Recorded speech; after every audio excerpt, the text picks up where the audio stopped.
At 18,044 feet below the surface of the Philippine Sea, the wreck of the USS Indianapolis has been sitting in total darkness since July 30th, 1945.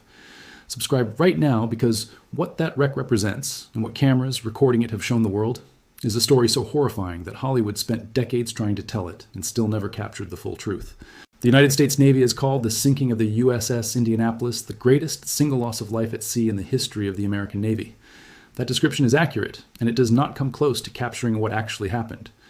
What happened was that 1,196 men went into the water after their ship was hit by Japanese torpedoes. Roughly 900 of them survived the sinking itself. And then the Navy lost track of the entire ship for 4 days. Nobody was looking. Nobody noticed.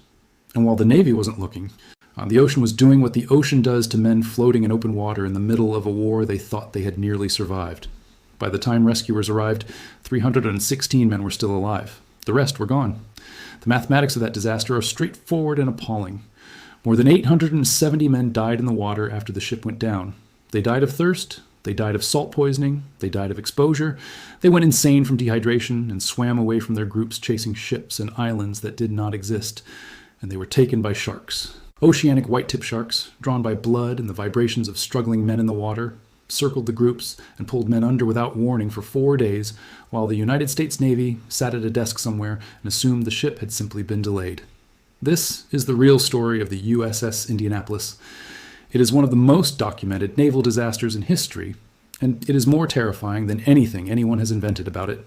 To understand the full weight of what happened, you have to understand what the Indianapolis was doing in the final weeks of July 1945, and why the mission she had just completed made what followed even more catastrophic. The Indianapolis was a heavy cruiser, one of the most decorated ships in the Pacific Fleet. She had survived kamikaze attacks at Okinawa. She had carried Admiral Raymond Spruance during the Battle of the Philippine Sea. She had bombarded enemy positions across multiple campaigns. She was a proud, proven warship with a crew that had been through the worst of the Pacific War together. In mid-July 1945, she was pulled from combat operations for a mission approved at the highest levels of the American government. She departed San Francisco on July 16, 1945, carrying components of the atomic bomb that would be dropped on Hiroshima. Specifically, she carried the enriched uranium-235 core and components of the gun-type bomb mechanism in a heavily secured canister on her forward deck. Armed guards stood watch over it around the clock. Most of the crew had no idea what they were carrying. They were told it was critical supplies for the war effort.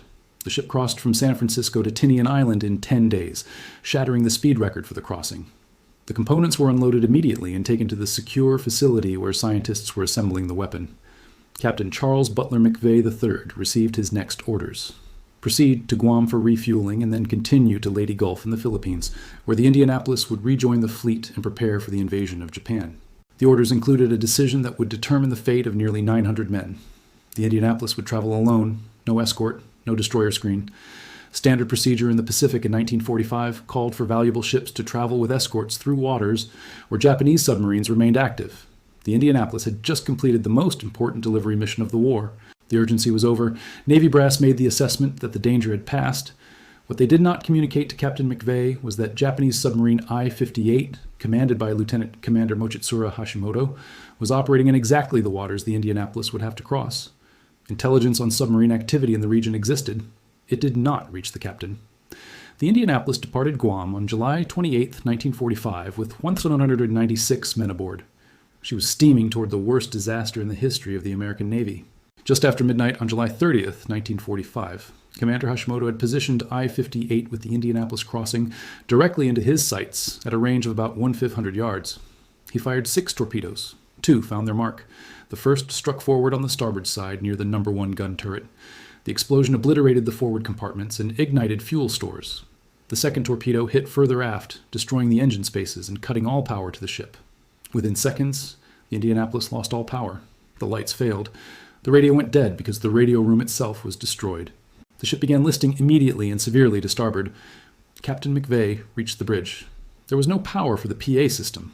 Word that the ship was sinking spread by sailors shouting through dark passageways as water flooded the hull at a rate that left no question about the outcome. Some watertight doors sealed automatically. Others could not be closed because the men responsible for closing them were already dead. Approximately 300 men went down with the ship, trapped in flooding compartments or killed instantly by the torpedo blasts. The rest Roughly 900 sailors and Marines found themselves in the water as the Indianapolis rolled to starboard, her stern rising vertically from the sea, and then she was gone. From the moment of impact to the final plunge, 12 minutes. Dawn came on July 30th. Around 900 men floated in the Philippine Sea. They were scattered across miles of open ocean in groups of varying sizes, some organized by officers who had managed to get people together in the chaos of the sinking, some drifting alone. None of them knew because they had no way of knowing that the United States Navy had no idea where they were. The Indianapolis was due to arrive at Leyte Gulf on July 31st. When she failed to appear, the port director assumed she had been delayed. The combat fleet she was supposed to join assumed she was still in transit.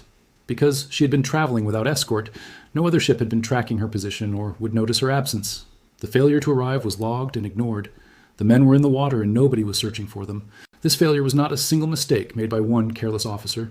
It was a systemic failure, spread across multiple commands and multiple people, each of whom made a separate decision to do nothing. The Naval Command at Leyte Gulf received no arrival report for the Indianapolis and filed nothing. The Naval Command at Guam, which had issued the orders for the journey, had no tracking system in place to confirm that the ship had reached its destination. Navy regulations at the time actually stated that non-arrival of a ship was not to be reported unless it was deemed tactically significant. In the chaos of the Pacific War's final weeks, with hundreds of ships moving across millions of square miles of ocean, one heavy cruiser that did not check in on schedule was not automatically cause for alarm. Each individual officer who noticed the missing arrival report and did nothing was operating within a system that had not required him to do something. The system itself was the failure, and 879 men paid for it with their lives over the 4 days that system took to notice they were gone. There is also the question of distress signals. The Indianapolis did manage to transmit SOS distress calls after the torpedoes struck. 3 separate shore stations received at least one of the signals. Not one of them initiated a response. One officer was reportedly drunk when the signal came in and dismissed it. Another station was under orders to maintain radio silence and decided the signal was enemy deception. A third received the message, noted it, and did nothing because the officer in charge decided it could not be verified. 3 separate people received a message that a ship was sinking and chose not to act on it. The men in the water never knew that anyone had heard them calling. They spent 4 days believing that rescue would come, that surely the Navy knew where they were, that surely help was on its way. Nobody was coming. 3 people had received the signal and 3 people had done nothing. The first day in the water was the most survivable.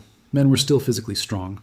They organized into groups, shared the limited life jackets that had been secured before the sinking, and held on to the belief that rescue would come quickly. The ocean temperature was around 85 degrees Fahrenheit, warm enough to prevent immediate hypothermia, but not warm enough to sustain life indefinitely without fresh water.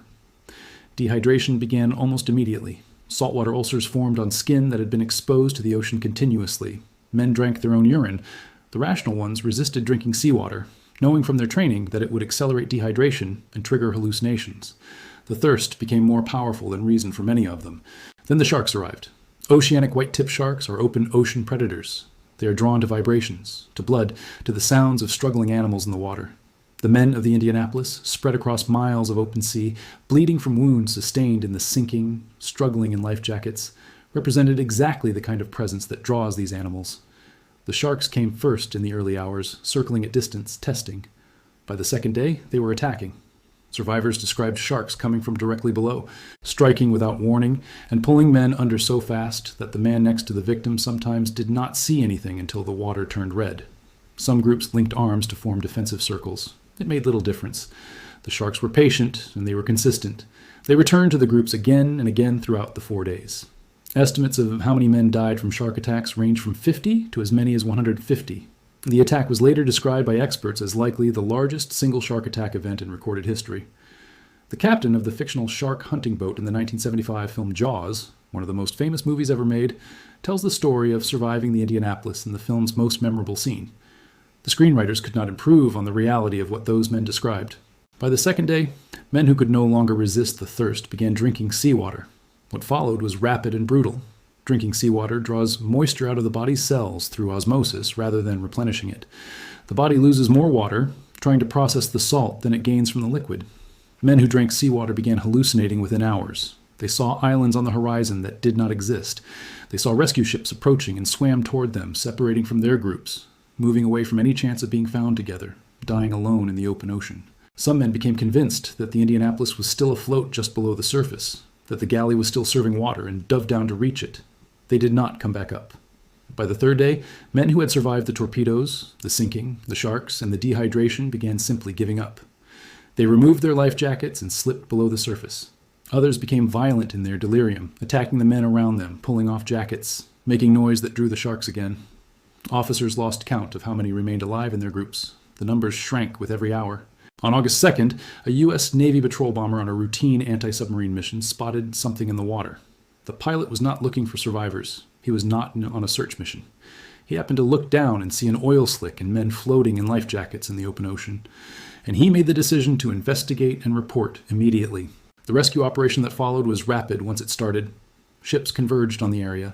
By the time the last survivors were pulled from the water on August 3rd, 316 men had been recovered. One would die of his injuries in the hospital, leaving 316 survivors. The official death toll for the Indianapolis disaster stands at 879 men. The Navy moved immediately to determine what had gone wrong. The investigation that followed is one of the most controversial chapters in American military justice. Captain Charles Butler McVeigh III was court-martialed. He was the only United States Navy captain to be court-martialed for losing his ship in combat action during World War II. The charges were hazarding his ship by failing to zigzag and failing to order abandoned ship in a timely manner. The prosecution established that the Indianapolis was not zigzagging at the time of the torpedo attack. What the prosecution chose not to emphasize was that Navy regulations permitted a captain to cease zigzagging in conditions of good visibility when no submarine threat had been reported.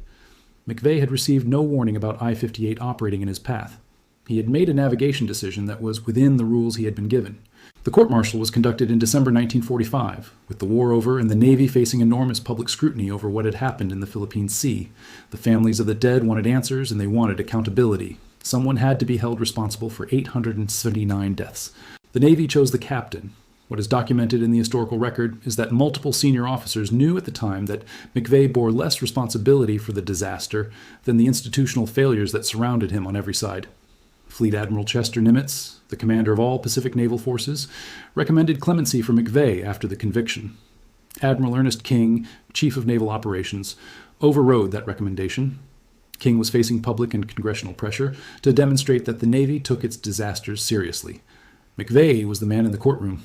The conviction stood. The most extraordinary moment of the court-martial came when Commander Mochitsura Hashimoto, the Japanese submarine commander who had fired the torpedoes that sank the Indianapolis, was flown from Japan to Washington to testify. Hashimoto told the court plainly that zigzagging would not have saved the Indianapolis. He had positioned I-58 at such close range and at such an advantageous attack angle that evasive maneuvers would have made no difference whatsoever. He would have sunk her regardless of what McVeigh had ordered. 26 years after the trial in 1971, Hashimoto wrote a letter to the United States Senate arguing that McVeigh's record should be cleared. He wrote that it was a great injustice for McVeigh to have been convicted. The man who sank the Indianapolis went to his grave believing that the American Navy had wrongfully punished the captain of the ship he torpedoed. The court-martial largely set Hashimoto's original testimony aside. McVeigh was convicted of hazarding his ship by failing to zigzag. The Navy stopped short of dismissing him from service entirely, but the consequences followed him for the rest of his life. He received hate mail from families of the men who had died, people who needed someone to blame for what had happened to their sons and husbands and fathers. Some of the letters came from children who had learned the story in school and been told that the captain was responsible. McVeigh was publicly identified as responsible for a disaster that had a dozen contributing causes, none of which were his navigation decisions on the night of the attack. What the court-martial did not put on trial was the decision to send the Indianapolis into waters where Japanese submarines were known to be operating without telling the captain about the threat. It did not put on trial the intelligence failure that withheld information about I-58 from McVeigh before he sailed. It did not put on trial the administrative failure that allowed the ship to be missing for 4 days without anyone initiating a search. It did not hold accountable the port director at Leyte Gulf who logged the ship's failure to arrive and did nothing. It did not hold accountable the 3 separate naval stations that received distress signals from the sinking ship and chose not to act on them. These decisions, made by officers far senior to McVeigh and by systems that McVeigh had no control over, were not examined in a military courtroom. They were absorbed into the broader chaos of the war's final weeks and left there. The man who had been in the water with his crew, who had survived the same 4 days they survived, who had watched his men die, was the man who faced a court. In 1968, Charles McVeigh took his own life with his service revolver at his home in Connecticut. He died holding his Navy Good Conduct Medal in his hand. He was 70 years old. He had carried the weight of 879 deaths, officially assigned to his navigation choices, for 23 years. In October 2000, after a campaign led in part by schoolchildren who had learned the Indianapolis story and written letters to Congress, the United States Congress passed a resolution, and President Clinton signed legislation formally exonerating McVeigh of wrongdoing. His record was amended. The exoneration came 55 years after the sinking and 32 years after his death. In August 2017, a research vessel owned by Paul Allen, the Microsoft co-founder, located the wreck of the Indianapolis at the bottom of the Philippine Sea after the team used newly identified historical records, including a log entry from a landing ship that had passed the Indianapolis 11 hours before the attack to narrow the search area. Allen had been searching for the Indianapolis for years. His father had served in World War II, and Allen understood what the ship meant to the families who had been waiting decades for physical confirmation of where it rested. The wreck lies at 18,044 feet below the surface, more than 3 miles down, in water so cold and so dark that it is biologically preserved in ways that shallower wrecks are not. Remote-operated vehicles documented the exterior of the wreck. The footage they brought back showed the bow section lying relatively intact on the seafloor, its hull number still visible. Gun turrets remained in place. The stern showed heavy damage consistent with the catastrophic flooding that sent her down in 12 minutes. The debris field around the main hull sections stretched across a significant area of the ocean floor. Personal effects were visible in the silt, shoes still paired where bodies had come to rest over 70 years earlier. A sailor's coffee cup sat upright on the seabed. Sealed storage compartments remained closed, preserving whatever had been inside them at the moment the ship went down. The ship's bell was recovered from the wreck and returned to surviving crew members and their families in a ceremony that many of the survivors described as one of the most meaningful moments of their lives. They had spent decades without physical confirmation of exactly where their ship was, without a fixed point in the ocean to associate with the men they had lost. The discovery gave them that. The wreck site is now under the care of the Naval History and Heritage Command and is designated as a protected military war grave. No materials are removed from it. No salvage operations are conducted. The 879 men who are considered to remain with the ship are treated with the respect that designation requires. Any ROV or submersible access requires authorization and must follow protocols designed to document without disturbing. The ship that carried America's most important wartime secret and then sank in 12 minutes in the middle of the Philippine Sea now rests where the ocean put it, protected by law and by the weight of what it represents. The survivors who were rescued in August 1945 carried what they had seen in those 4 days for the rest of their lives. Many of them spoke about the Indianapolis for decades, appearing at reunions, giving interviews, testifying before Congress, advocating for McVeigh's exoneration, making sure that the story was not forgotten or reduced to a footnote. They described what it looked like when the sharks pulled a man under. They described what it sounded like to hear someone you had served with for years call out once and then go silent. They described the hallucinations that came with severe dehydration, the way the mind tries to create relief when the body can no longer provide it. They described the decisions some men made to remove their life jackets, and the helplessness of watching it happen and being unable to stop it. These were not stories they told easily. They were stories they told because they believed the men who did not come home deserved to be remembered by name and by circumstance, not just by a number. The last survivor of the USS Indianapolis, Harold Bray, died on July 17, 2023 in Benicia, California. He was 103 years old. A bronze statue of him as a young sailor had been unveiled in Benicia just weeks before his death. He had spent the final decades of his life as one of the most persistent advocates for his shipmates, working to ensure that what happened to them was understood, remembered, and taught correctly. He had attended ceremonies marking the discovery of the wreck in 2017. He had watched McVeigh's exoneration in 2000, the congressional resolution that amended the captain's record and stated formally that he bore no responsibility for the loss of the Indianapolis. He lived long enough to see those things happen. He did not live to see every family that lost someone on that ship receive the full accounting of why it happened. The Navy has not formally revisited the decisions made by the officers who knew about the submarine threat and did not pass the warning on to McVeigh. It has not formally revisited the 3 stations that received distress signals and took no action. Those decisions remain in the historical record without the same formal institutional reckoning that McVeigh's navigation choices received in a military courtroom in December 1945. The Indianapolis story is not a mystery to be solved by conspiracy. It is a documented, verified, legally examined, officially acknowledged catastrophe in which 879 men died in the Philippine Sea over 4 days because of cascading institutional failures, and one captain was made to carry the blame for all of it while the men and the systems whose failures directly contributed faced no equivalent consequences. The wreck at 18,044 feet is the physical monument to all of it. The footage from the ROVs that have documented it shows a ship frozen at the moment of its loss, a piece of history preserved by the pressure and cold and darkness of the deep ocean, waiting for the cameras that modern technology finally made capable of reaching it. Every frame of that footage is a record of something that actually happened to real people. That makes it more terrifying than anything that could be invented. Subscribe right now, because this channel tells the real stories with the real details they deserve.